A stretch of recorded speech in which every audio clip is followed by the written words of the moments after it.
عزیز شنوندگان گرامی، خب اینجا استودیو مرکزی رادیوی موجی است و ما ادامه داده استودیم صحبتمان را در پخش مستقیم برنامه ما و شما. برنامه است که ما و شما را با هم نزدیک می‌کند، دلها پر از مهر و محبت و تمنیات را. دوستان من، اگر نفری در کدام بابت میخواهد سخن بگوید صحبت کند، مرحمت تلفن ما فعال هستند، زنگ بزنند در 8967 111 56 46 8967 165 151 014. بار دیگر تکرار میکنم تلفن ها را 8967 111 56 46 8965 151 014 میتوانید زنگ بزنید مستقیما و اینکه طریق SMS پیامک در مسنجرهای وایبر و واتساپ ما فکر و درخواست ها و پیشنهاد و گفتنی های خود را بفرستید. تبریکاتی دارید، گفتنی دارید، پیشنهادی دارید، درخواستی دارید، من انتظار نامه و زنگ‌های شما هستم. خب در اینجا خبرهایی هستند که میخوام امروز به سهم شما رسانم عزیزان و نظر میکنیم اول از شهر دوشنبه عزیزم. خب دوستان من، رادیو آزادی خبر میدهد که بعد از ظهر 14 ینور در شهر دوشنبه در خیابان رودکی نزدیکی باغ علمان معروف عینی در منطقه بدر اساس نفرانی که میدانند یک نورنجک ترکیده است که یک ساکن 33 ساله شهر دوشنبه با نام ایوان مزنتسف به هلاکت رسیده است. خب در این حادثه گفته می شود در خبر که نفر مجروح اولا مجروح شده است، نفر فوتیده بعدا در بیمارخانه جان باخته است، لیکن رادیو آزادی از قول خدمات مطبوعاتی وزارت کارهای داخلی نویسنده است که معلوم نیست که نفر نورنجک را از کجا دریافت کرده است و من سر این مسئله صحبت زیاد رفته شده است. همچنین نوشته شده است که چند سال پیش در محله автовокзали پایتخت نیز یک مرد با استفاده از نورنجک خود را ترکانده است. خب این معلومات رو از رادیو آزادی من نظر کرده شدم. اینجا سامانه‌های زیاد هستند که معلومات رو بسیار پخش میکنند و شما نیز میتوانید که سر یگان معلومات، سر یگان موضوع میتوانید که صحبت کنید، میتوانید که درخواست و پیشنهادهای خود رو بفرستید، میتوانید که اگر که خواهشاتتان باشد و یگان مسئله موضوع صحبت کردن زنگ بزنید و کمی صحبت کنید. خب دوستان عزیز، اگر سخن و نامه های درخواستی نیز باشد من آماده هستم که برای شما درخواست های شما رو برآورده سازم دوستان. خب این حال در مسکو ساعت 14:22 است. من یک سرود دیگر پخش میکنم، بعدا با صحبت را ادامه میدیم.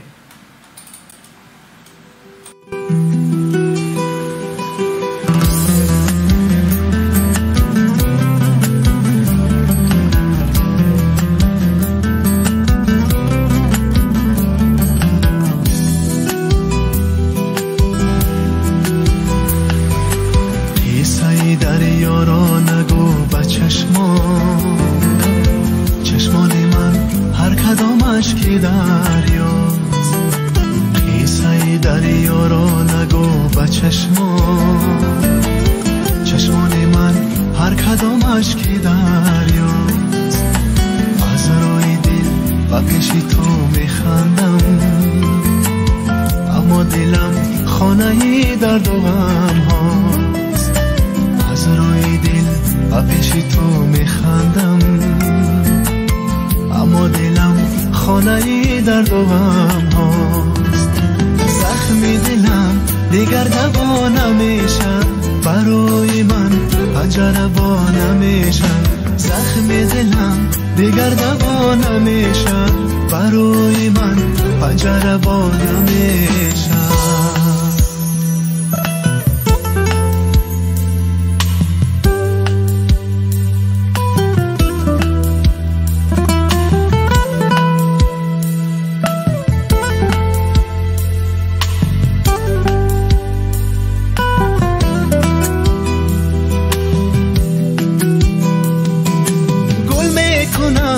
اما گلم خار میشم سحر چشمم با گریه بیدار میشم با هر کی دستی مهربانی دهم مرا فقط باعثی آزار میشم زخم دلم دیگر دوا نمیشم برای من پنجره وا نمیشم زخم دلم دیگر دوا نمیشم برای من پنجره وا نمیشم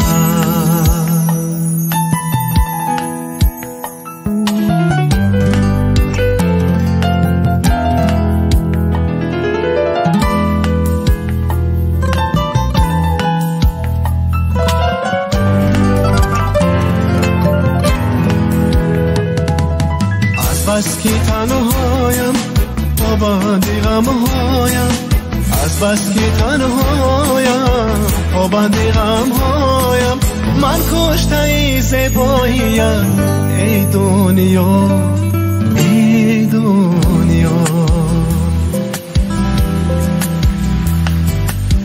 قصه دریا را نگو به چشمان من هر کدامش که دریاست قصه دریا را نگو به چشمان من هر کدامش که دریاست از روی دل با پیش تو میخندم اما دلم خانه درد و غم هاست از روی دل با پیش تو میخندم اما دلم خانه درد و غم هاست زخم دلم دیگر دوا نمیشم برای من پنجره وا نمیشم زخم دلم دیگر دوا نمیشم برای من پنجره وا نمیشم برای من پنجره وا نمیشم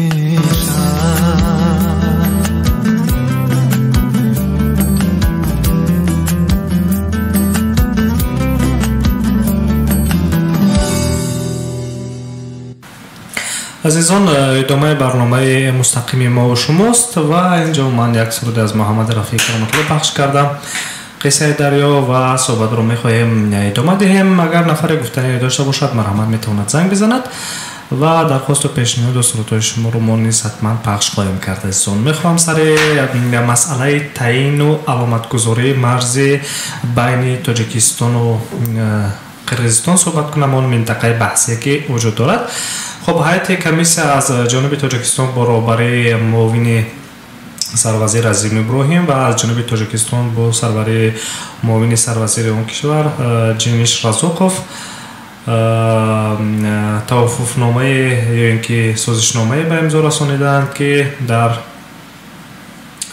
نوبت اول 114 کیلومتر مرز را تعیین و علامت گذاری میکنند. این مسئله در پروتکل اونها درج گردیده است. پروتکلی که توقف کردند و به امضا رسانیدند و بنا به پروتکل نوشته شده است که گروه‌های کاری حقوقی موظف شدند تا 15 فوریه سال 2020 موقع موافقه شده خود را درباره تصویر گزارش خط لایحه‌ای در قسمت 114 کیلومتر مرز ارائه دهند.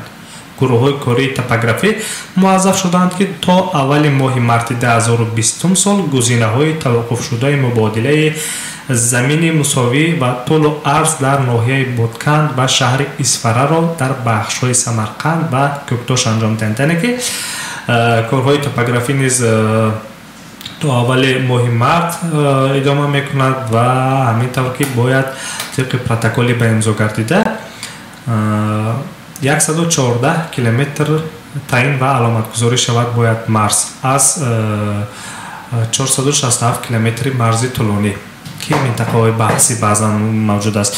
راستی چندین مراتب هم شدند در رسانه‌های خبری نوشتند، خبرها زیاد شد، حتی نوارهای ویدیویی هم بودند در شبکه‌های اجتماعی که همون حالتهای مرز شکنی یا اینکه حالتهای سنگ پرتایی ساکنان از دو طرف می شود و امروز دیروز چند روزی که نشسته انجام دادند جانب‌های هیئت تاجیکستان و قرقیزستان و به خلاصه آمدند و توافقنامه به امضا رسانیدند یا اینکه سازشنامه هم گویم خطا نمی‌کنیم به امضا رسانیدند و از همین چند کیلومتر مرز نامعینی که موجود هست 114 کیلومتر اون رو در این سال باید که تعیین و علامت گذاری کنند و این هم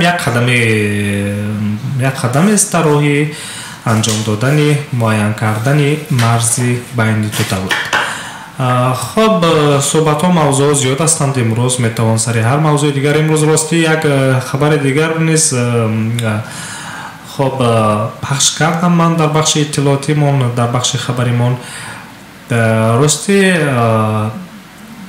از با زبان آوردن این گونه نفرانی که مادر میگویند خیلی دشوار است یک زن مادر یک طبق نمون چی گویم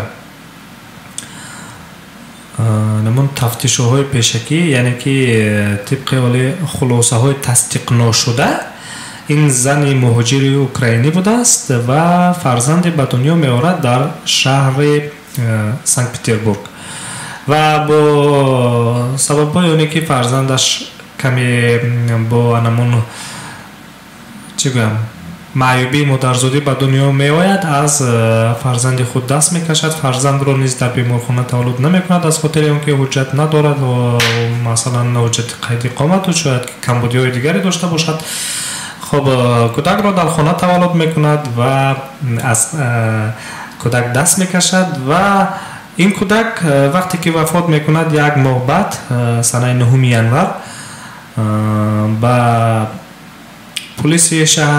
پلیس ناحیه ادینسا و ولایت مسکو زنگ می شود و یک نفر خبر می دهد که در یکی از خانه های اجاروی در بناهای بلندشونه در ناحیه ادینسا و ولایت مسکو یک چی گویم پرستارگاه یا اینکه نگاهداری موقتی نمون کودکانی بی سرپناهی که مادرانشون از آنها دست میکشند کشته شده است و یکی از کودکان وفات کرده است وقتی چی گویم هیئت تفتیشاتی گروه فوری میروند به جای حادثه در حقیقت یک کودک وفات کرده است معین کردند که طبق معلومات های پیشکی تصدیق نشده مادرش این کودک را در شهر سنت پترزبورگ به دنیا آورده است در یک حالت مرموز در شرایط خانه و از کودک دست کشیده است زن مهاجر بوده است و در اینجا باز چندین کودک دیگر در آنجا باز چندین کودک دیگر نیز نگهداری می شده است و این حالت البته که غیر قانونی است هستند خانه کودکان اینترنت هایی که در حقیقت کودکانی که از مادرانشان از آنها دست میکشند در آنجا نگهبانی کرده میشوند و تحت پرستاری دولت قرار میگیرند و بیشتری نفرانی که میخواهند به فرزندخوانی گیرند نفرانی که به ناخوانی فرزندزاد هستند این نفرانی که مثال میخواهند فرزندخوانی بگیرند کودکانی بی سرپناه کودکانی رو که مثلا مادرانشان از آنها دست کشیدند و میتوان از خانه اینترنت ها گرفت خانه اینترنت های کودکان که تحت پرستاری دولت قرار دارند و در آنجا نگهبانی معین است در آنجا مثال یک طرز معینی زیست و زندگی آنهاست خب موضوع زیاد هستند این گونه نفرانی یافت می شدند که به خاطر اونه که گویا فرزند که طفلی که معلول یعنی که معیوب به دنیا آمده است از حق مادری دست می کشته است خب این گونه خبرها نیز این گونه نفران نیز بار اول نیستند من فکر میکنم به هر حال فرزند نعمتی عزیز است از جانب خداوند بزرگ و همیشه باید که به بود و نبود شکر گفت به جنسی که مرد است زن است به کدامی که نباشد شکر گفت دوستان عزیز صحبت هایی که میخواهیم سر موضوع ها صحبت کنیم موضوعی که میخواهیم سر آنها صحبت کنیم زیاد هستند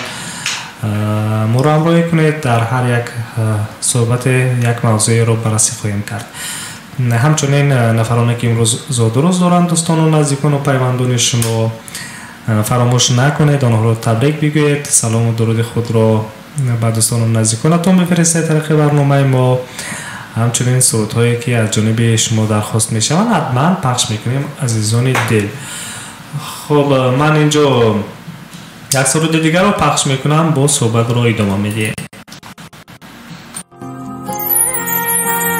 غم گرفته دوباره صدامو، نم زده با سوای چشامو، نیستی و تکیه دادم به دیوار دوباره. بعد تو پا میذارم تو رویا، با خیال تو هر شب همینجا، مشکی چشمام تمومی نداره صدای خشخش برگ و پاییز و بارون، باز خیال تو با قلب داغون، نیستی و خیره میشم به عکس دوتامون. کاش میشد دستاتو قرض میکردم، باز کنارم تو رو فرض میکردم، تا خود صبح قدم میزدیم تو خیابون. لعنت به حسنی که نذاشته هیچ کسی به جات بیاد، یکی که تو همیشه پشتت تو سختی ها، همون که پا گذاشتی رو دلش که از غمت پره. لعنت به کل خاطراتمون که با تو داشتم، به من که زندگیمو پای تو گذاشتم، همون که روز و شب رو اسم تو قسم میخوره.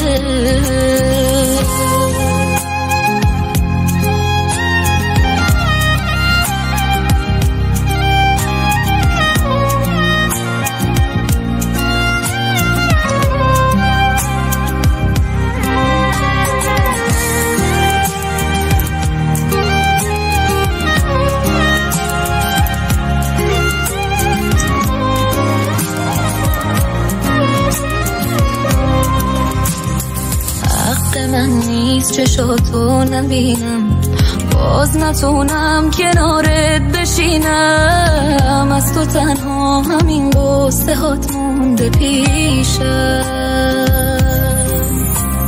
خاطراتت یه کوه رو دوشم، باز میپیچه صدا توی گوشم، دارم اینجا بدون تو دیوونه میشم.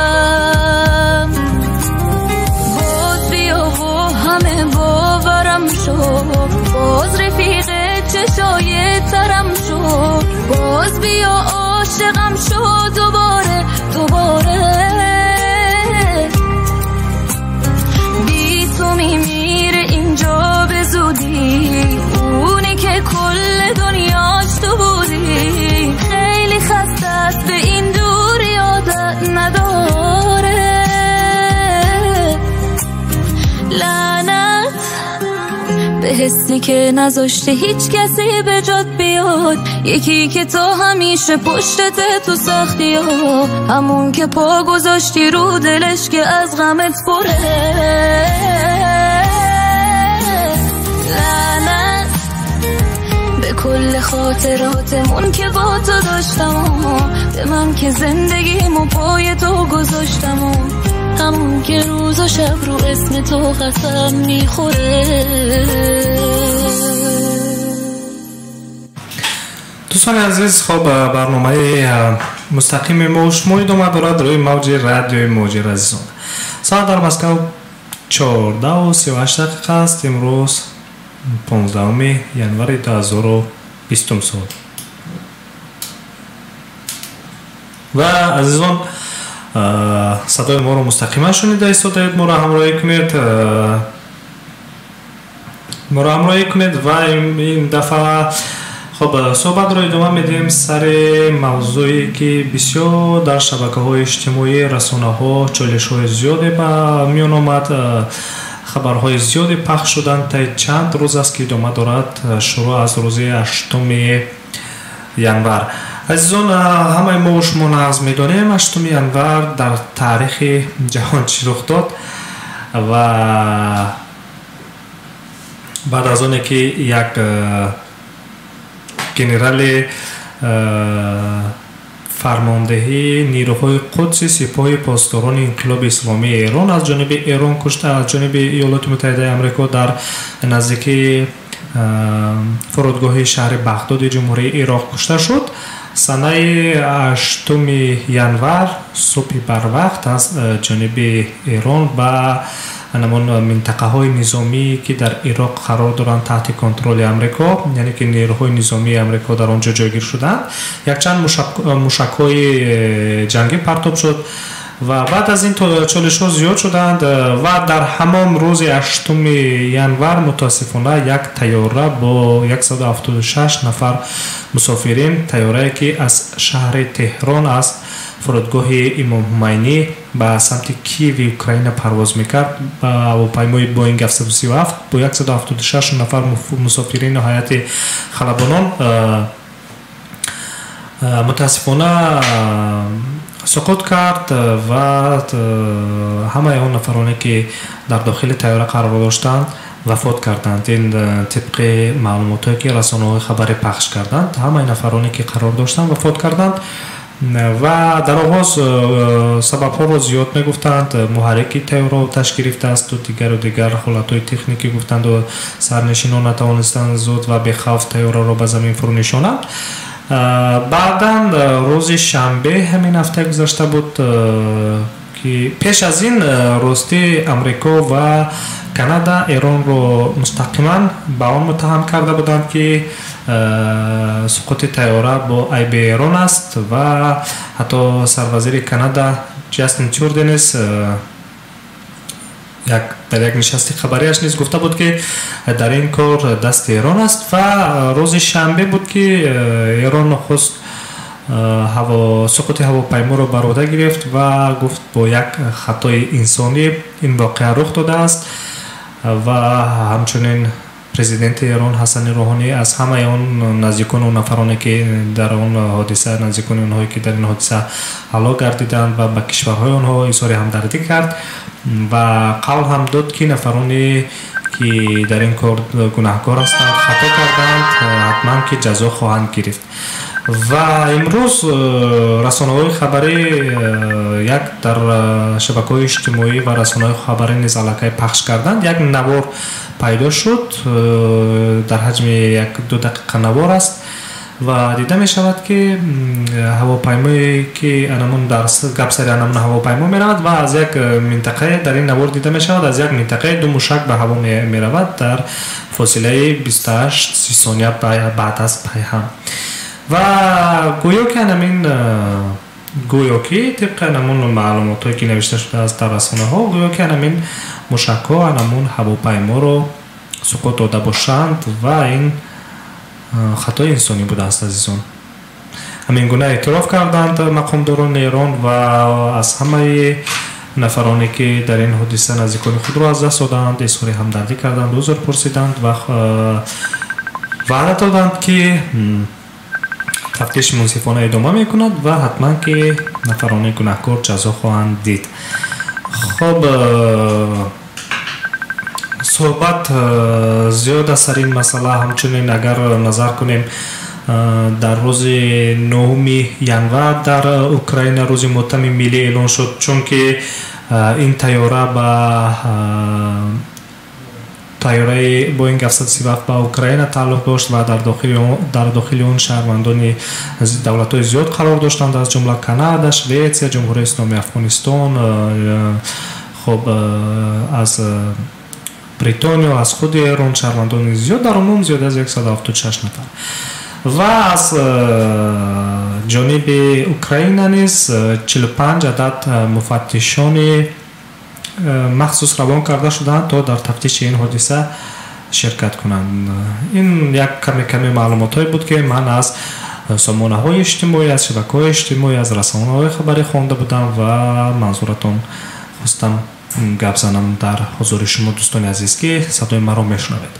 چالش ها زیاد بودن بعد از این و امروز این نوار که پیدا شد در شبکه‌های اجتماعی باز هم چالش ها زیادتر شدن و باز هم زیادتر شدن. موضوع به نهایت موضوع حساس است و خواهش میکنم هر نفری که این موضوع رو میخواند و گوش میکند رسانه ها را به احساسات دادن نشود و نقطه نظر خود را درست درک کنند و فهمد. عزیزان دل، ادامه برنامه مستقیم ما و شماست. صحبت ها رو ادامه میدیم. تبریکات ها اگر باشند، گفتنی های باشد، ما در خط علاقه هستیم. میتونیم که زنگ شما رو قبول کنیم. تلفن ها در استودیو فعال هستند 867 111 56 46 865 151 0410. اینجا من یک سرود دیگر پخش میکنم، با صحبت رو ادامه میدیم.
عزیزان دل، خب صحبت های ما رو مستقیما در برنامه فرهنگی فراغتی ما و شما شنیده ایستاده و عزیزان دل ساعت در مسکو 14:48 امروز 15 ینور 2020 سال است. اگر سرودهای درخواست‌های باشند در اینجا من آماده هستم که درخواست‌های شما رو برآورده کنم. من یک نظر میکنم در اینجا 6418 نویسنده است که از فریدون خورشید یگان سرود نغزش را مانند گفته است. حتما سرود از فریدون خورشید پخش میکنیم. اگر درخواست دیگری باشد یک لحظه نظر میکنیم. خب 0736 گفته است که از سریا قاسمова بانو سریا قاسمова گفته است. از بانو سریا قاسمова سرود درخواست کرده است. اینجا سرود درخواستی از فریدون خورشید است و سریا بانو قاسمова. خب سرود رو به نوبت باید پخش کنم عزیزان. حتما که پخش میکنم به نوبت. خب اینجا یگان سرود جذابش رو درخواست کرده است. همین گونه نوشته است 6118 و فکر میکنم من همین سرود نوی تازه برآورده فریدون خورشید رو که مای گنده را یاد میکنه. همین گونه یک اسمش همین گونه است، نامش همین گونه است. فکر میکنم همین سرود رو پخش کنم خوبتر میشود. خب عزیزان دل، صحبت ها سریعانه می رود حال که Владимир Путин заявил о необходимости внесения конституционных поправок запрет на иностранное гражданство для чиновников. Владимир Путин خواسته است که قانون‌های کنستیتوسیونی، قانون‌های فدرالی را درباره نمون شخصان منصبداران خودشان نمین روسیه اشان تغییر دهند تا اونه که منصبداران دیگر نتوانند شهروندی خارجی دولت خارج رو بگیرند یا اینکه اگر که داشته باشند هم از شهروندی دست بکشند. در تاجیکستان همین گونه هست. طبق قانونگذاری اگر خطا نکنم با وکیلان پارلمان، با کارمندان مقامات حفظی حقوق مخصوصا سود، پروکراتورا، وزارت کارهای داخلی، امنیت، قشون‌های سرحدی، عموما با مقامات حفظی حقوق و با وکیلان پارلمان، با پرزیدنت طبق قانونگذاری اگر خطا نکنم با همین قسمت نفران دارای دو شهروندی معنی است. باید که تنها شهروندی تاجیکستان باشند و هر دولت طلبات قانونگذاری خود را دارد و روسیه هم میخواهد. در روسیه هم همین گونه هست، همین گونه طلبات هست که نفرانی که در مقامات حفظی حقوق کار میکنند باید که دارای یک شهروندی داشته باشند. لیکن در عموم روسیه میخواهد که برای همه منصبداران این رو جاری کند. فکری بد نیست. فکر میکنم وقتی که اگر در دولت خودت خدمت میکنی، پای خدمت مردم هستی، پای انمان اجرای وظیفه های خود هستی، چی لازم شهروندی دیگر دولت؟ وقتی که شهروندی کامل حقوقی دولت خودت باشی، خب وظیفه داشته باشی، مسئولیت در نزد خلق و دولت داشته باشی، اجرا کنی، چی لازم است به شهروندی دیگر دولت؟ فکر میکنم این هیچ لازم نیست و من حتی برای خودم نمیشمورم که من باید شهروندی یک دولت دیگر رو داشته باشم. من شکرانه از تاجیکستانی عزیزی خود و همون شهروندی تاجیکستانی عزیزی خودم میکنم، فخر میکنم که شهروندی تاجیکستان هستم. هیچ لازمی نیست شهروندی دیگر دولت برای من. خب این فکر و اندیشه جناب ولادیمیر پوتین است که میخواهد این قاعده رو، این قانون رو به همه منصبداران جاری کند، در قانونگذاری جاری کند این طلبات رو که همه منصبداران باید که شهروندی تنها روسیه را داشته باشند. در مسئله مقامات حفظی حقوق هم در تاجیکستان و هم در روسیه باید که یک شهروندی داشته باشه. لازم نیست شهروندی دیگر، ممکن نیست طبق قانونگذاری شهروندی دیگر دولت را داشتن وقتی که اگر به مقامات حفظی حقوق به کار میخواهی درآیی. خب اینجا 6818 حلقه باز یک نامه دیگر اومد. 6818 میخواهد از فریدون خورشید سرود شنود. 0736 از سریا قاسمова از بانو سریا قاسمова سرود درخواست کردند. خب به هر حال من سرود تازه ایجادی همین فریدون خورشید رو پخش میکنم. گنده رو میگوید، اسم سرود هم میگونه است دوستان، گنده یاد میکنیم، نمیگونه نوشته شده است.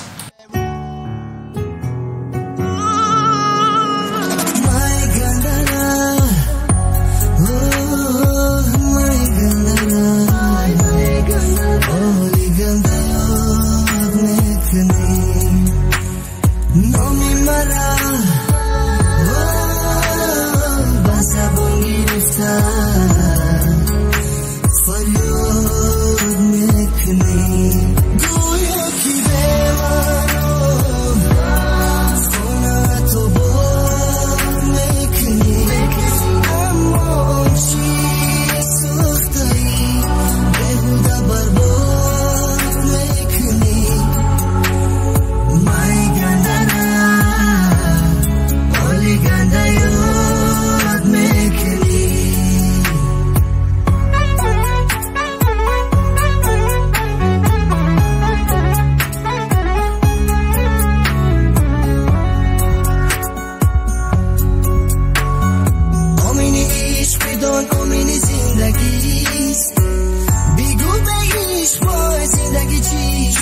چوب میشه دورا پلو سروت مرا عاشقیست دورا پلو سروت مرا عاشقیست مای گندره مای گندره مای گندره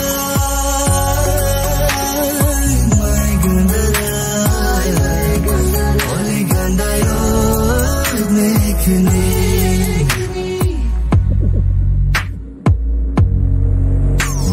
چی بگویم که این دنیا عجوز است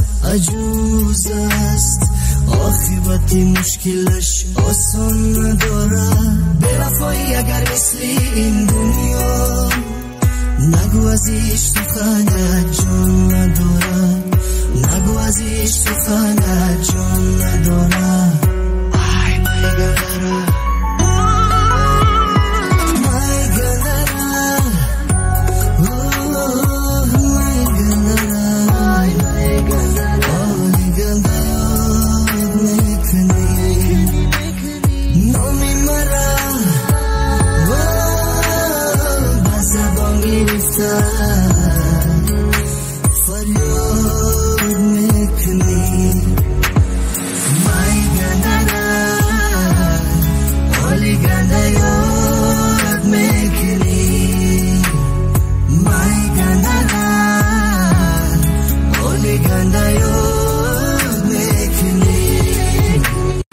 دوستان عزیز اینجا نامه دیگر آمده است در ایمان نوشته شده است یک لحظه من نظر کنم امان الله نویسنده است از شبنم سریا سرود مانید گفته است کی میمانید در دوامش خب یاد این طور میکنیم از بانو شبنم بانو سریا قاسمова سرود درخواست شده است و من یک سرودش رو که پخش میکنم که همه اهل عائله بسرایند تا که در اینجا فرزانه هم حضور دارد بانو شبنم خود بانو هنر سریا قاسمова نیز هستند یک سرود رو میمونم و نفرانی که سرود شنیدن میخواهند از این سه نفر به همه شما میبخشند در اینجا بانو سریا قاسمова فرزانه خورشید و شبنم سریا یک جا میخوانند چون که از هر نفر اینها علاهیده سرود درخواست شده است من یک جا کرده سرود رو پخش میکنم عزیزان سرود میجگانسی رو در اجرای بانو سریا قاسمова فرزانه خورشید و شبنم سریا میشنوید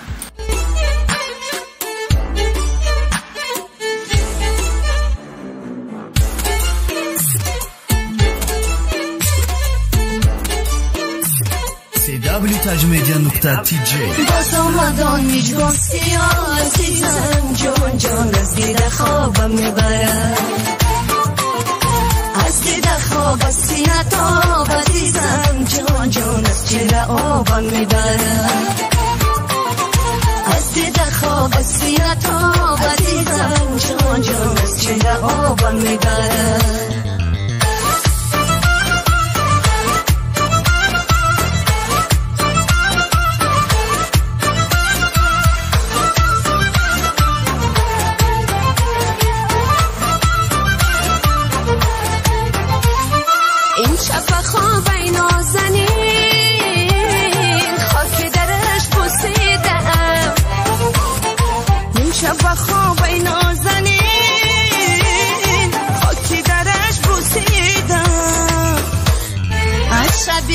بی حرمتی عزیزم جان جان هر روز از آبم میبرد از شبیان بی حرمتی عزیزم جان جان هر روز از آبم میبرد از دیده خواب از سینه تاب عزیزم جان جان از چهره آبم میبرد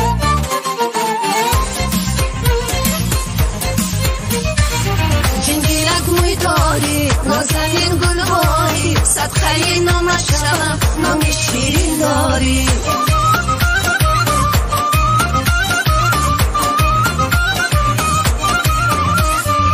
جنگیلک موی داری نازنین گلباری صدقه نامش شوم نامی شیرین داری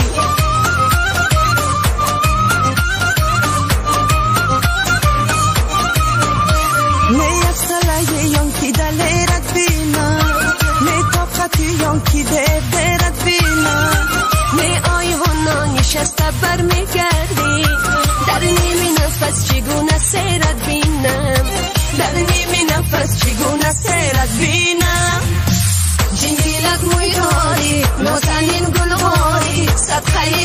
شوم نام شیرین داری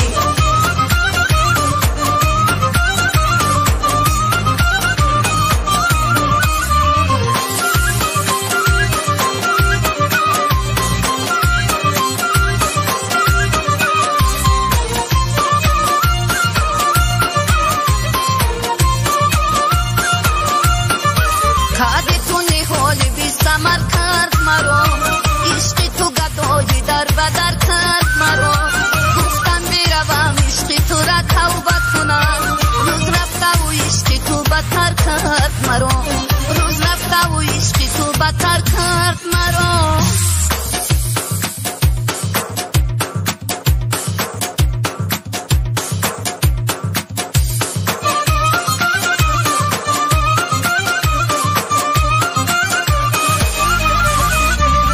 جنگیلت مویاری نازنین گلواری صدقه نامت شوم نام شیرین داری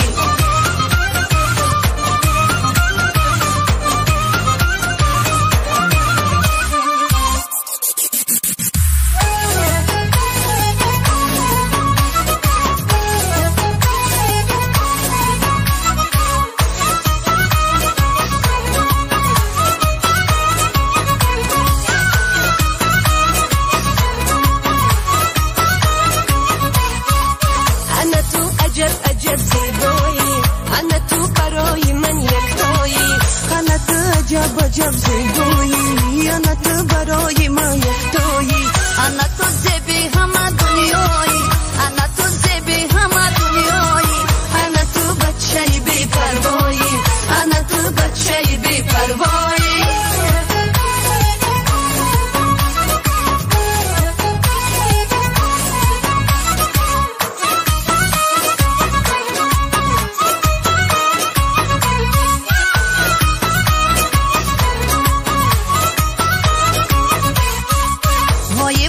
بچه چی ها داری بچه اوی در حولی ما چی کار داری بچه اوی در حولی ما چی جوان بسیاره اوی تو دل داری یا نداری بچه اوی در حولی ما چی جوان بسیاره اوی تو دل داری یا نداری بچه انا تو عجب زیبایی انا تو برای من یکتایی انا تو عجب زیبایی انا تو برای من یکتایی انا تو زیبی همه دنیایی انا تو زیبی همه دنیایی انا تو بچه بی پروایی انا تو بچه بی پروایی.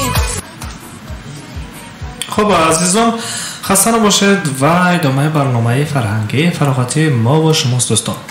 ساعت در مسکو 15:03 است. امروز 15 январи 2020 سال.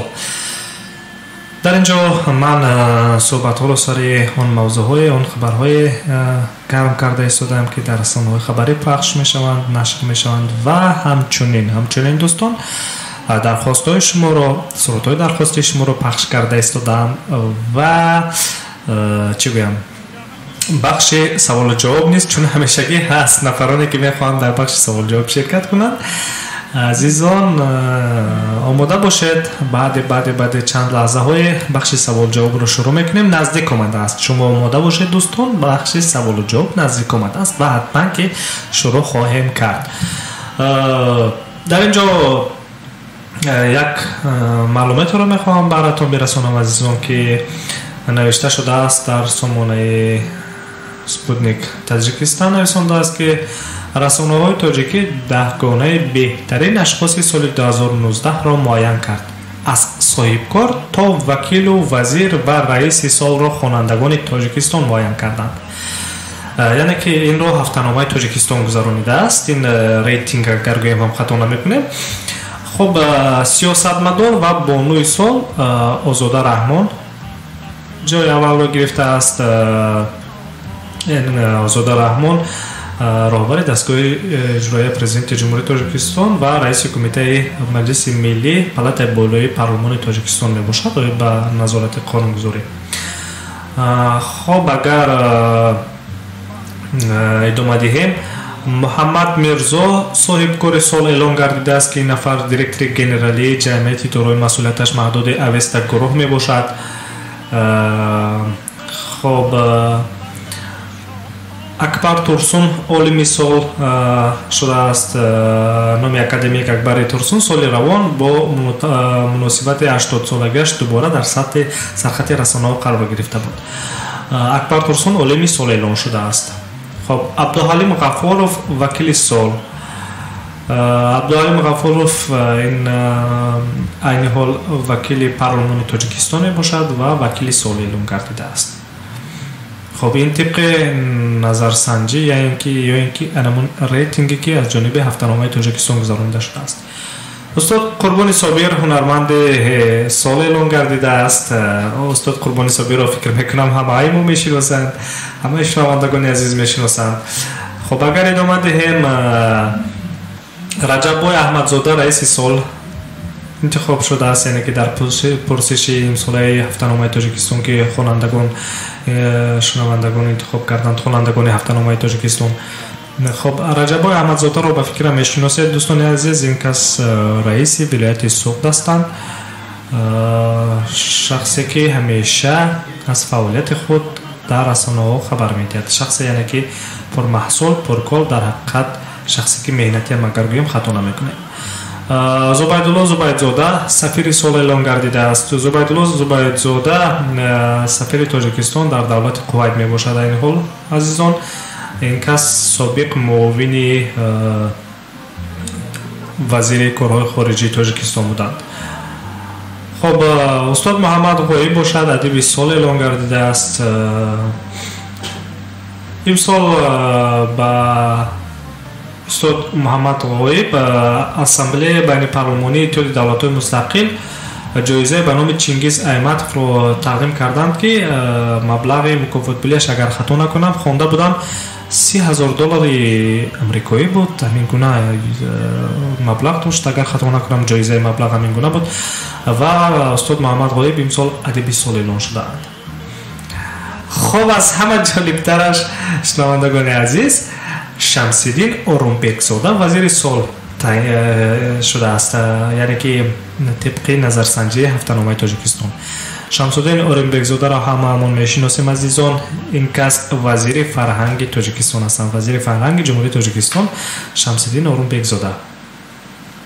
خب همچنین در اینجا نوشته شده است که حاجی نعمت‌الله عثمانov باغدار سال، یعنی که باغدار سال اعلام کرده است. خب این معلومات های بودند که دوستان هفته‌نامه تاجیکستان یعنی که با پرسش خوانندگان خود ریتینگ رو معین کرده است و چون که در اینجا سپوتنیک تاجیکستان نوشته است، من از این سامانه معلومات رو برای شما پیش کردم. سرکرده از وزیر و صاحبکار و از سیاستشناس تا باغدار رو معین کردند در سال 2019. ریتینگی سال 2019 بود. خب دوستان صحبت ها گرم هستند امروز.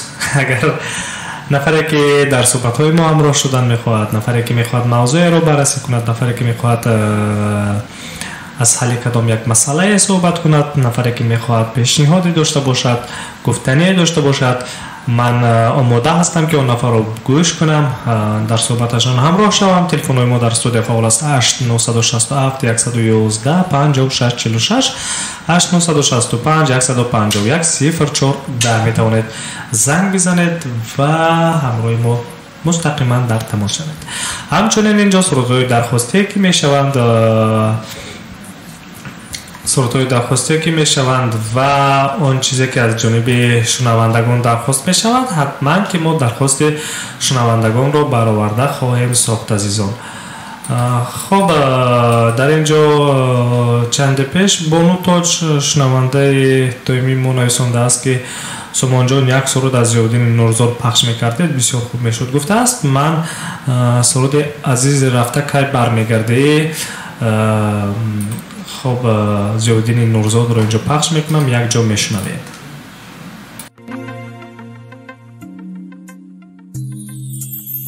عزیزی رفته سفر کی برمیگرده، عزیزی رفته سفر کی برمیگرده، چشمونه مونده بدر کی برمیگرده چشمونه مونده بدر کی برمیگرده لحظه ای خب دوستان من حضور میپرسم سرود رو باز میدارم یک از زنگ میزند 7801 الله سلام علیکم شما در پخش مستقیم قرار دارید خود رو معرفی کنید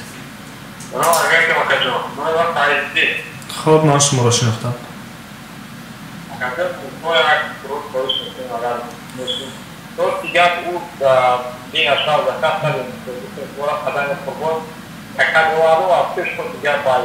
خب یک لحظه من یک چیز رو میخوام به سهمی شما رسانم شما علاقه دوی مراتب این سرود ککا اگر خطا نکنم ککا رو درخواست کرده این سرود در شکل تویانه یافت می شود و میدانید که اون سرود در شکل تویانه چقدر حجم دارد قریب که نیم ساعت حجم دارد ما نمیتونیم که نیم ساعت رو اینجا پخش کنیم به همین خاطر من از کارگردان دیروز خواهش کردم و اون سرودهایی که مؤلفی همون خود قدم قربان هستند با سرود مؤلفی خودشون یعنی که با افترس که خود قدم قربان سرود آماده کردند عزیزم بود اگر خطا نکنم همین گناه نام داشتن با پخش کردیم سرودی بعد هم نمونده با هر حال بهتری کردیم مقصد که او باید نیفته چی اگر بفهمید او باید یافت می شود در شکل تویانه اش است نیم ساعت است نیم ساعت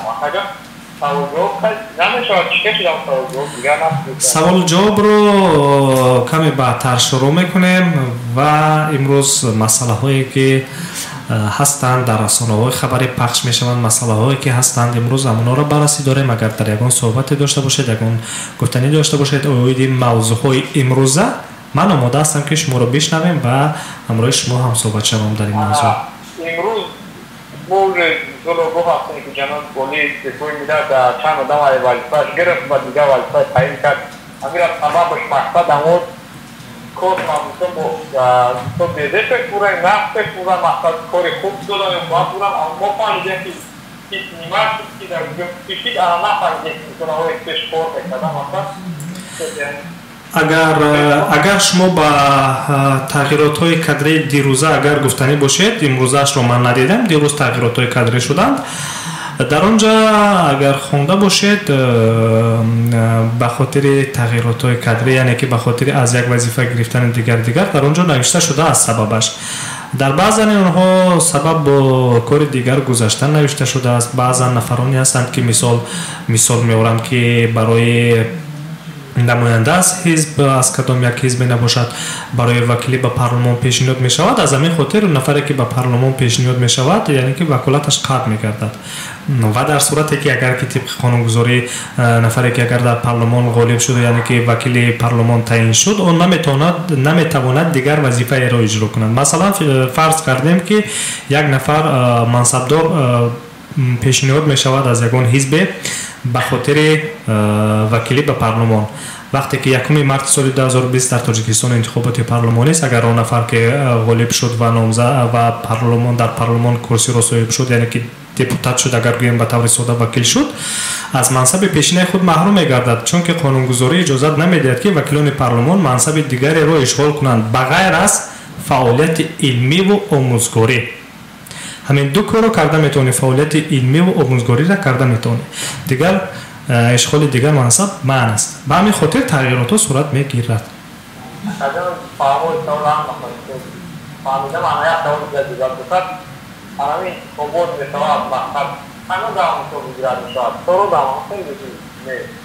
چه خیلی شروع پارلمان تاجیکستان خب این سوال جواب گفتی من یک سوال به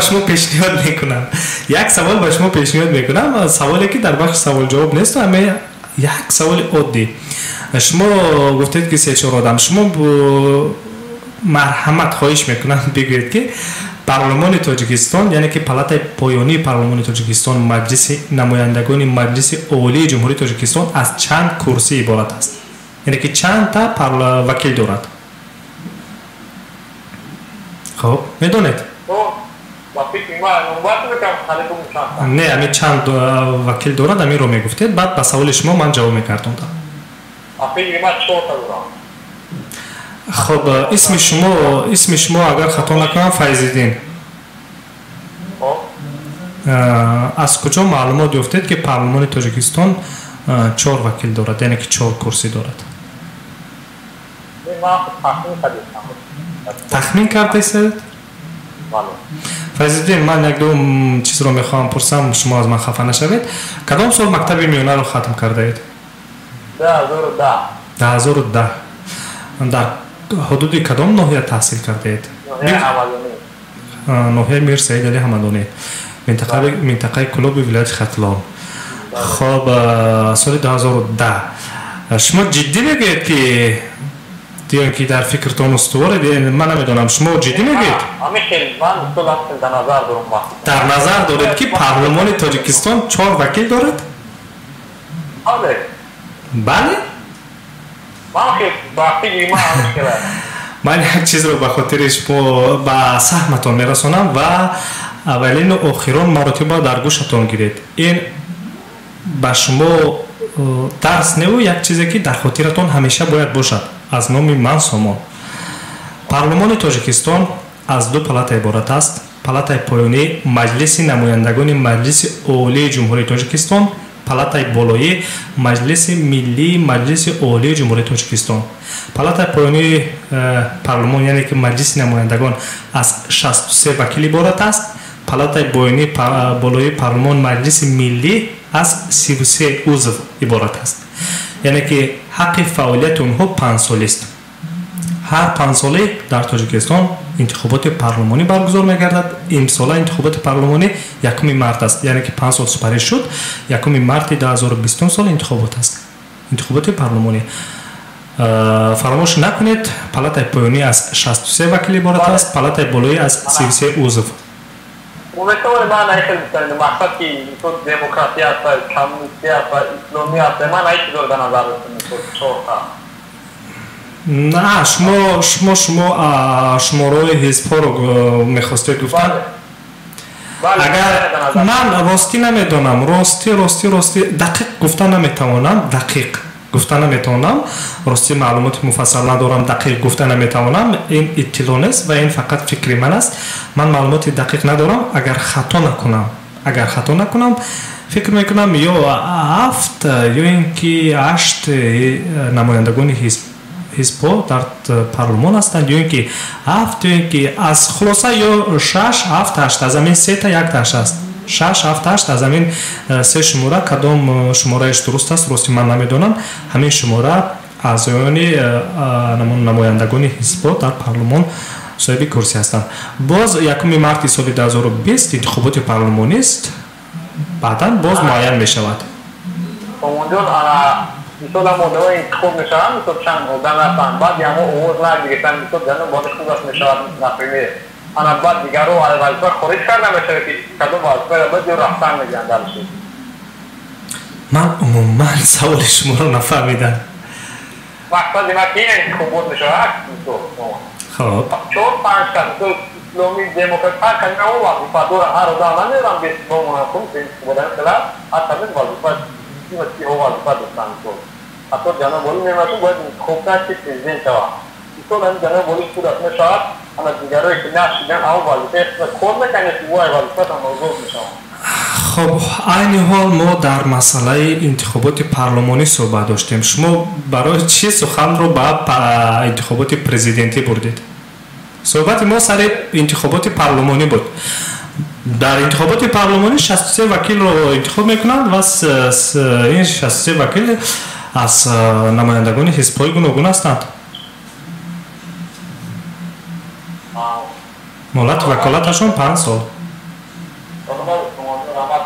سلامت باشید. خب عزیزان دل 7801 بودند. کمی سوال‌ها دادند سر موضوعی که در تاجیکستان عزیز ما نزدیک آمده استاده است، انتخابات پارلمانی. من نیز بله دوستان عزیز، من نیز گفتنی هستم که بی‌طرف نباشید عزیزان، شهروندان شریف تاجیکستان عزیز بی‌طرف نباشید و 1 مارس سال 2020 فعالانه در انتخابات پارلمانی شرکت کنید، با نامزد ارزنده خویش رای خود را بدهید عزیزان. صحبت‌های ما ادامه داشتند سر موضوع‌هایی که امروز در رسانه‌ها هستند و اینجا یک سرود رفته ایستاده بود، سرود درخواستی از جانب بانو تاج درخواست شده بود و من سرود رو به اون خاطر باز داشتم بعد از 34 ثانیه پخشش که 7801 یعنی که با نام فیض‌الدین یک نفر زنگ زدند. من سرود رو از ادامهش از کارگردان خواهش میکنم ادامه دهند و در اینجا یک زنگ دیگر است. در اینجا یک زنگ دیگر است. عزیزان میشنویم یک جا. یک لحظه. خب. الو سلام علیکم. علیکم سلام. شما رو گوش میکنیم. من شادان هستم. اشتراکی دارید شما. خب شادان شما رو گوش میکنیم. چی گفتنی دارید؟ میخواستم در بخش سوال جواب شروع کنم. بخش سوال جواب شروع نشده است شادان. یک نفر زنگ زدن کمی خواستن در مسئله انتخابات پارلمانی صحبت کنیم. من کمی همراهش صحبت کردم و بخش سوال جواب شروع نشده است. بعدتر شروع میکنیم. در ادامه برنامه ما را همراهی کنید. سلامت باشید. خب عزیزان نفر دیگر شادان شنونده دائمی ما میخواست از در بخش سوال جواب شرکت کند. سرود رو ادامه میدیم. میشنویم ادامه سرود رو. ضیاءالدین نورزاد عزیزی رفته کی برمیگردید. دلگیریم میکرد ایزی دردم بخبر کی برمیگردی ایزی دردم بخبر کی برمیگردی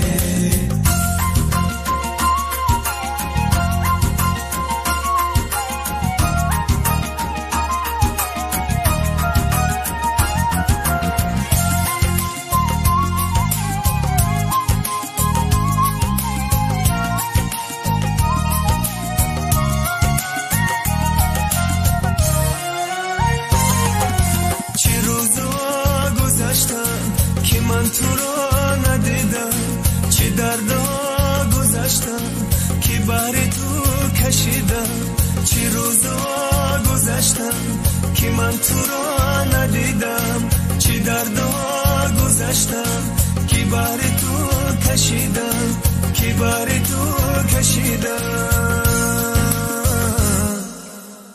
عزیزی رفت سفر کی برمیگردی عزیزی رفت سفر کی برمیگردی چشمونه مانده بدر کی برمیگردی چشمونه مانده بدر کی برمیگردی لحظه جدایمون دلگیری میکرد لحظه جدایمون دلگیری میکرد ایزی دردم بخبر کی برمیگردی ایزی دردم بخبر کی برمیگردی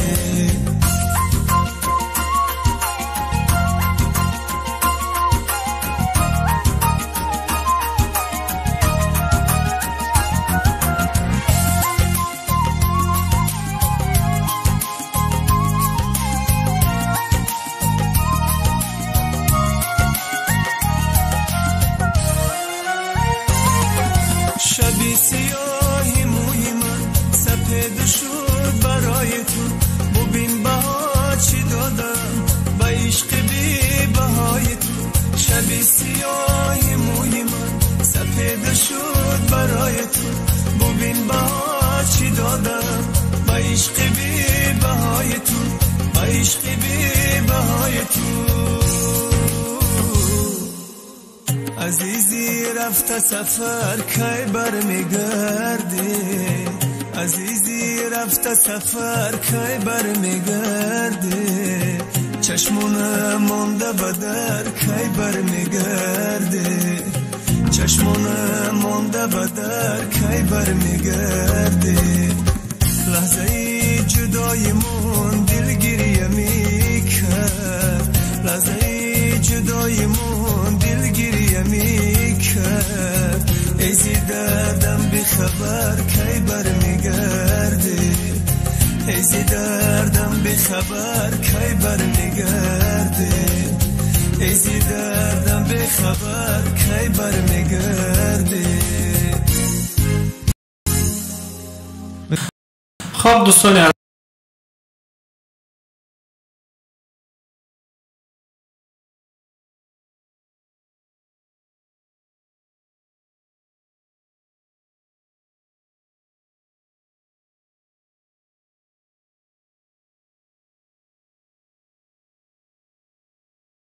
عزیز ادامه میدهیم میکنیم. آماده باشید بعد از 2 سرود دیگر عزیزان بخش سوال و جواب رو شروع میکنیم. این حال من یک سرود از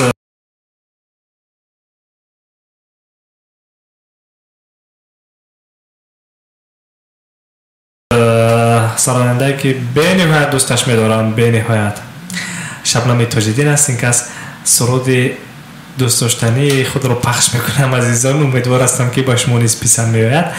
این سرود رو پخش میکنم، باز یک سرود دیگر بعداً پخش میکنیم و بعد از یعنی که 2 سرود بخش سوال و جواب میشنویم شبنم تاج‌الدین رو. مبادا شبی که نباشی شراره های دل بمیرن،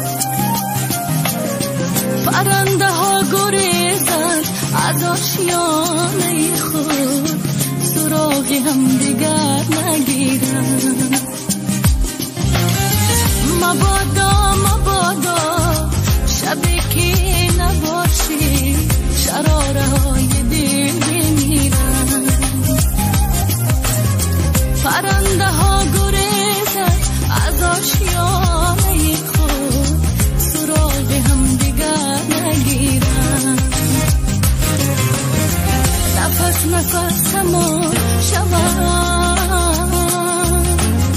اسیر دستشون شود، برای بودن من تو باید بمانی چو سایه ها با پشت دیوار، با دل سنا بیاری تمنا بیاری و مثل هر دقیقه تکرار.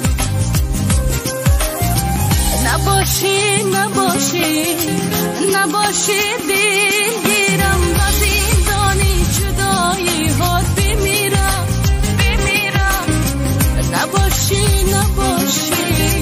نباشی نابودم علاوه هجر تو سوزن وجودم.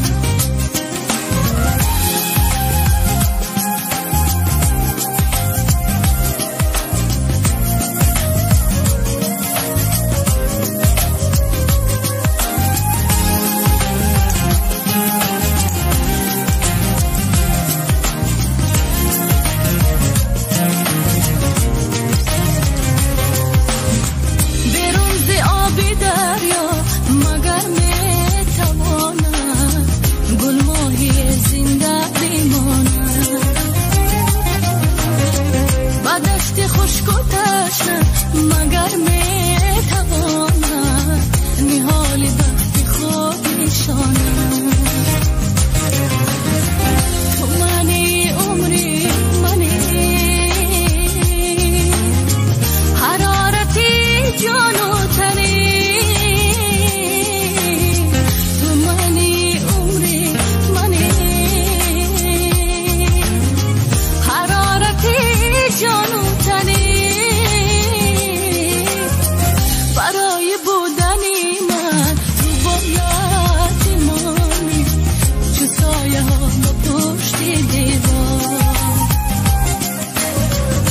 دل سنا بیاری تمنا بیاری و مثل هر دقیقه تکرار.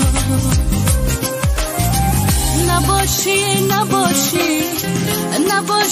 دلگیرم و زندانی جدایی ها بمیرم.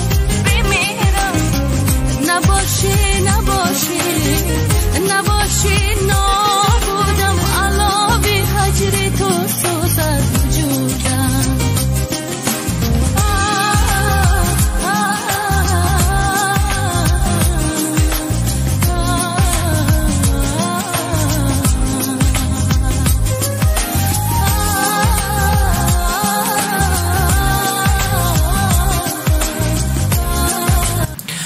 خب دوستان عزیز ادامه میدهیم صحبت ها رو و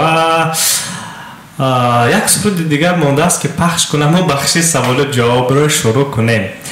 از این خاطر آماده باشید دوستان من که نفرانی که میخواهند در بخش سوال و جواب شرکت کنند آماده باشید و اینجا بعد از یک صورت دیگر بخش سوال و جواب است.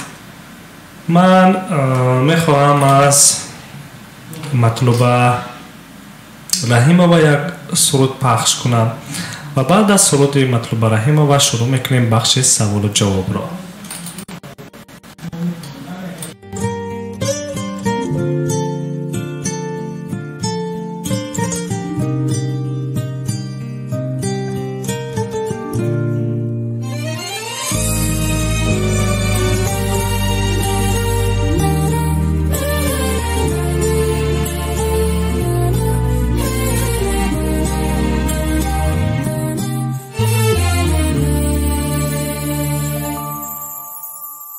ای آن که گاه گاه زی من یاد میکنی، پیوسته شاد زی که دل شاد میکنی. گفتی برو ولی که نگفتی کجا روم، این مرغ پر شکسته که آزاد میکنی. گفتی برو ولی که نگفتی کجا روم، این مرغ پر شکسته که آزاد میکنی.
گاه گاه زی من یاد میکنی، ای آن که گاه گاه زی من یاد میکنی.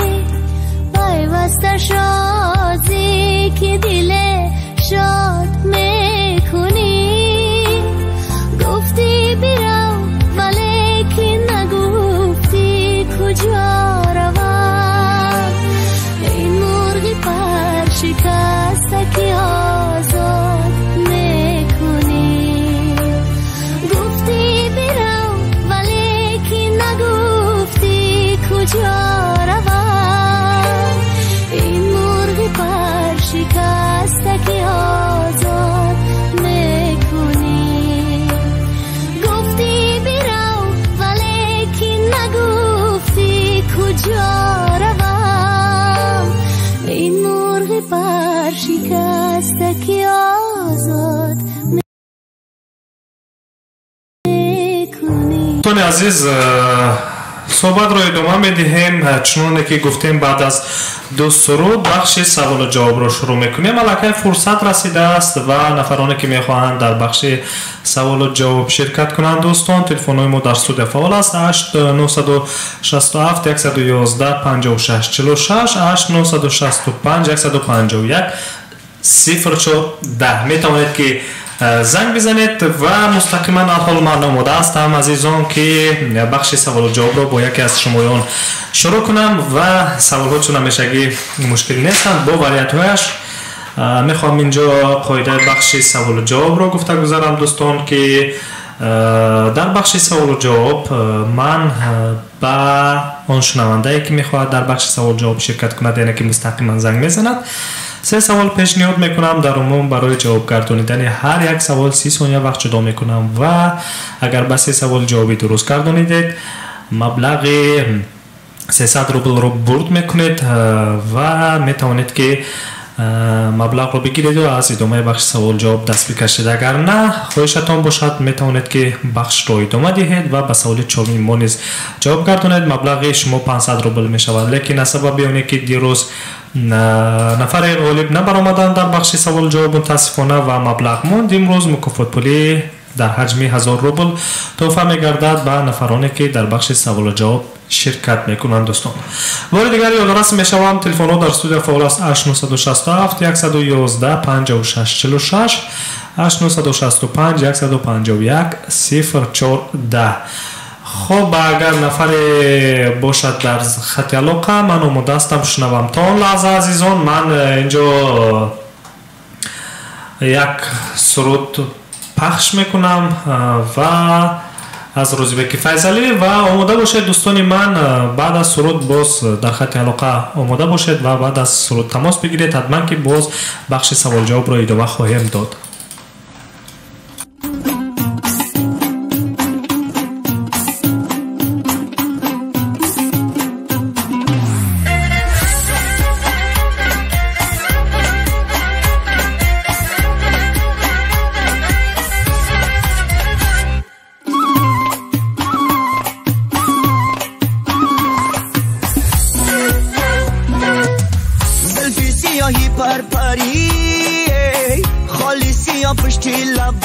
شکری از کوچه مولب شکر میگذری، بیرو ارغشت به نوای او پری، مروارید و مرجانم بهودم مرنجانم، آزار مده قلبم آزوردم مکن جانم. آ قلبی تو سنگه آبا ما با جنگه، ناز قشنگه او رنگا برنگه،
پرپری خالصی یا پشتی لبانی شکری، از کوچه مولب شکر میگذری، بیرو ارغشت به نوای او پری.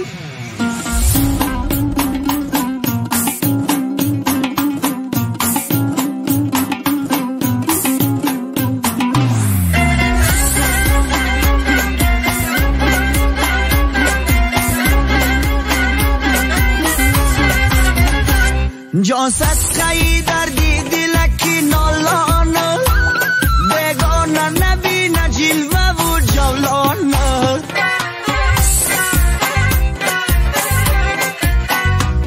کوکور پچه و بالین و یک چای نکی چای، کچ پهلو زنم در تهکی دالان. آ قلبی تو سنگه آبا ما بجنگه، آ ناز قشنگه آرنگا برنگه آرنگا برنگه، زلفی سیاهی پرپری خالصی یا پشتی لبانی شکری، از کوچه مولب شکر میگذری، بیرو ارغشت به نوای او پری. از کوچه مولم شکر میگذری بیرم ارغشت به نوای او پری. خب دوستان عزیزان وقتی هم رسیده است صحبت رو ادامه بدهیم سر بخش سوال و جواب.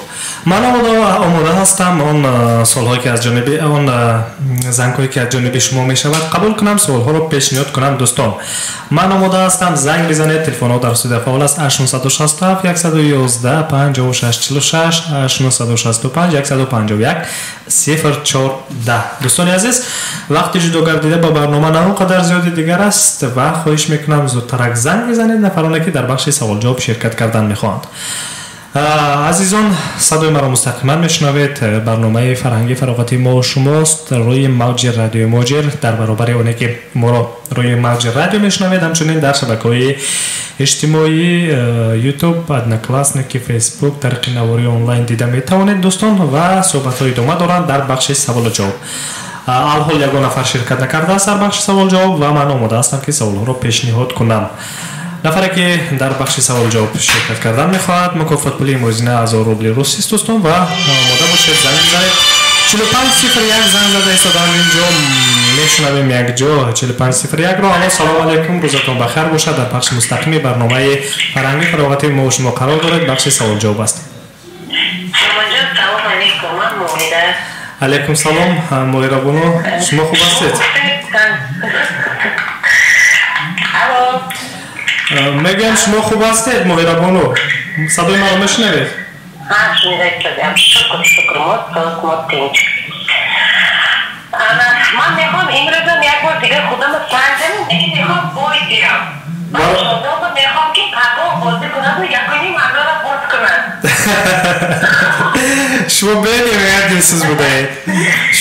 شادان نیز علاقه یک مرتبه زنگ زدن گفتم میخوام در بخش سوال جواب شرکت کنم. شادان ولی زندگی من قدم زده ایستاده باید همه وقت برای خودش باید مواد خودش رو باید مستحکم باشد. من حرکت میکنم بوی دیم. بیایید این طور کنیم. شما حرکت کنید که بورد کنید. در صورت بورد کردید بعد مبلغ رو که چیکار میکنید به شادان میگذارونید، چیکار میکنید نمیکنید اونش اختیار خودتون. اولا که کوشش کنید که بورد کنید دیگر بر نمیگردد. خب بیاید این دفعه حقیقی بازی کنید و اگر که برد کردید خوب، نکردید باخت کردید باکی نیست باز میتوانید شرکت کنید، لیکن کوشش کنید به سوالها جواب درست کردید.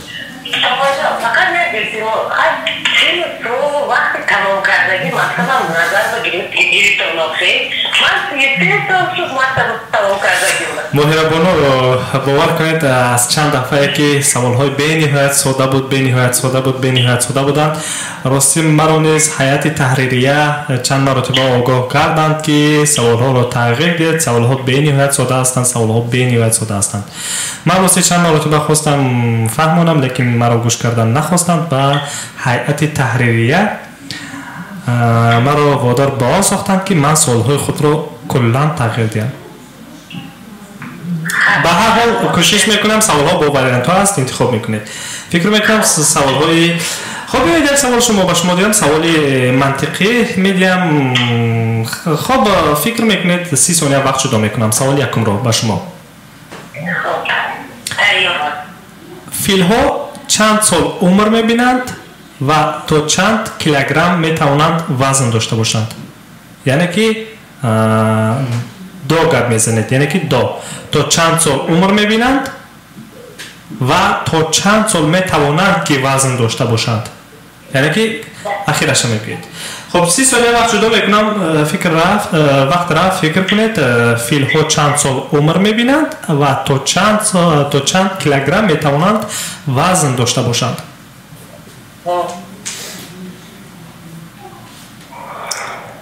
خب کمی فکر کنید، کمی به نظر بیارید فیل های از این جثه رو که چقدر فیل ها کلان هستند و تخمین بزنید. اینجا وقت رفته است و 3 ثانیه دیگر دارید. خب وقت به انجام رسید. وقت به انجام رسید اینجا واریانت ندارد باید که تخمینا حداقل که اگر ندانید تخمینا فکر کنید. سوال این است فیل‌ها چند سال عمر می‌بینند و تا چند کیلوگرم می‌توانند وزن داشته باشند؟ من فقط وزن گفتم میتونم بگید که ممکن 3 تن باشند. تا چند کیلوگرم می‌توانند وزن داشته باشند؟ یعنی که تا 3 تن؟ از 3 تن زیاد نمی‌رود. از 3 تن من در عموم گفتم تا چند کیلوگرم رو، یعنی که تا چند تن رو میتوانند وزن داشته باشند. بله تونه دارند، بله تونه دارند، فیل‌ها تونه دارند. حتی باور نمیکنید آزیر اگر من گویم حتی شما باور نمیکنید که گفتی همون عباره روسی که نیوژلی که فیل همین قدر وزن داشته باشد. تا 5 تن ممکن باشد. چند سال عمر میبیند؟ چند سال میدونید یک سال زمان خردسالی بود که دوباره که دوشنبه تماشا میرفتم چقدر که میرفتم همین قدر همجا دوست فیلم میگرد. بعد از مادرم پرسیدگی برد که کجا همین فیلم نمیگم اینا دوایگونی دراز دارن. باید یادم بنید چند سال دارید هر روزی تخمین میگم تخمین گوید حداقل تخمین هم بوده که یک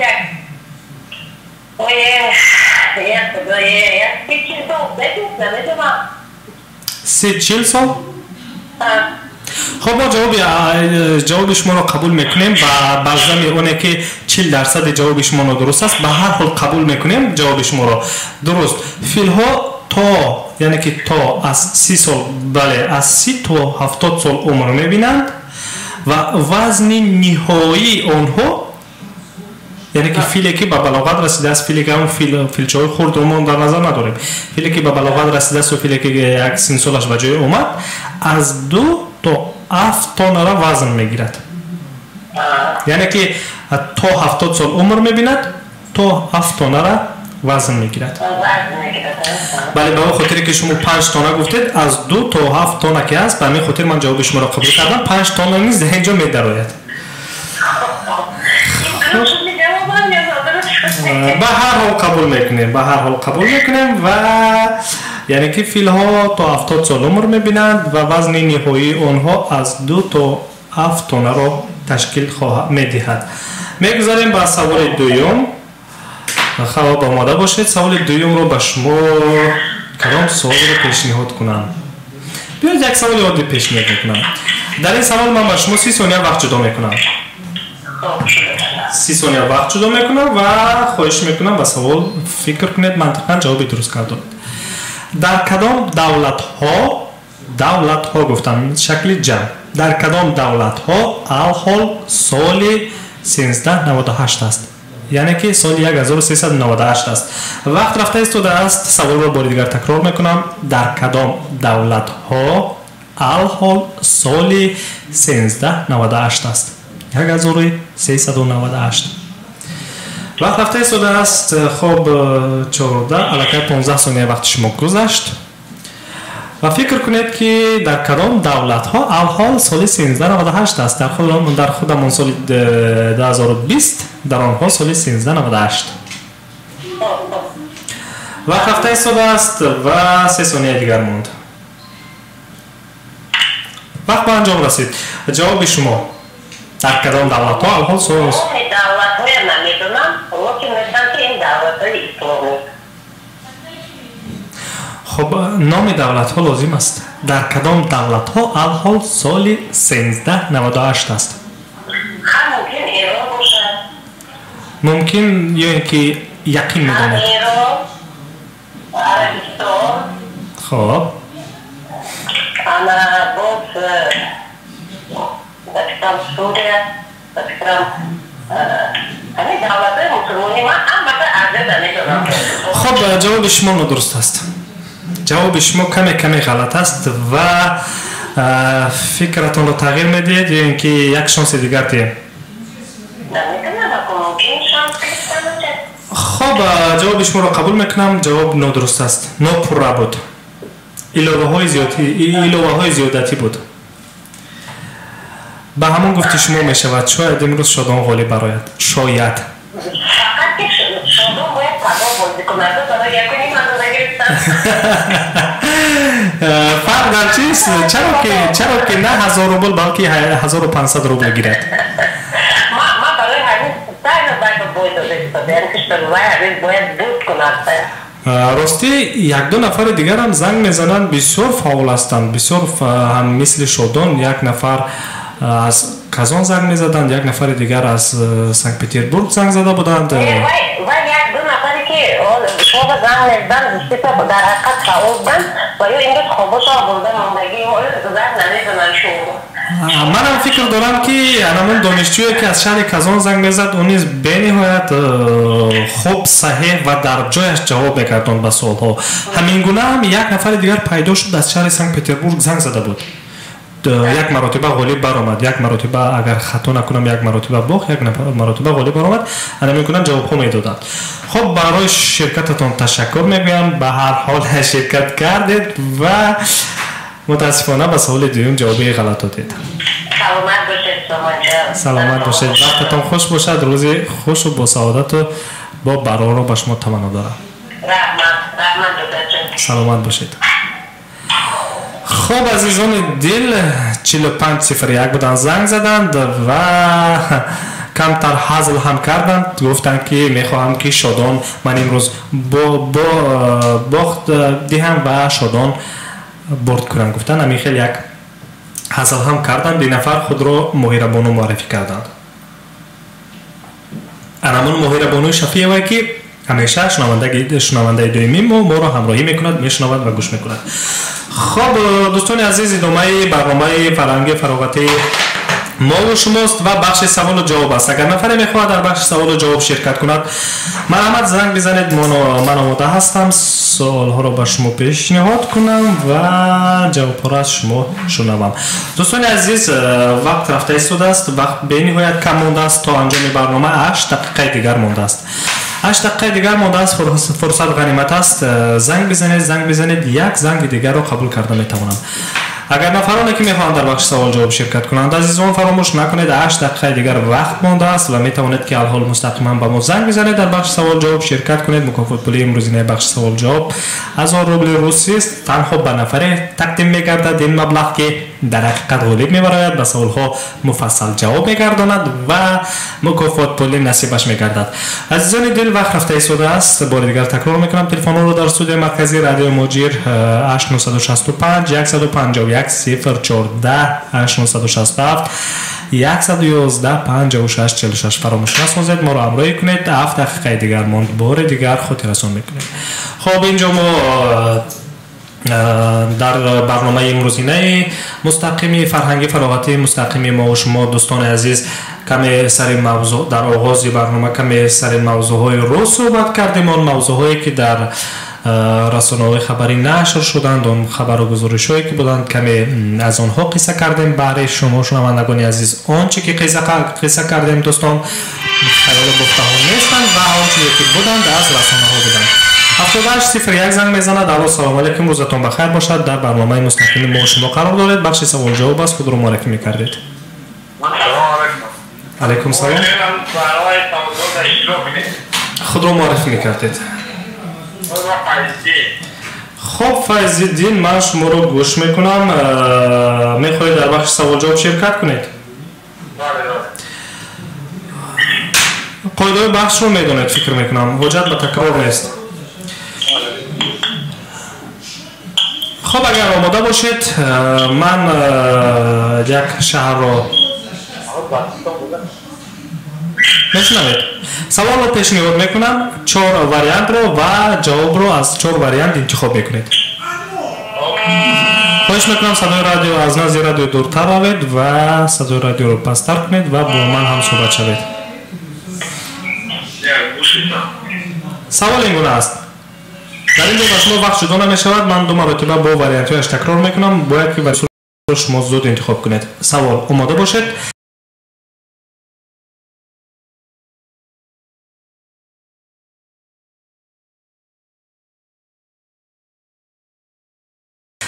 پایتخت دولت پرو. یکم شهر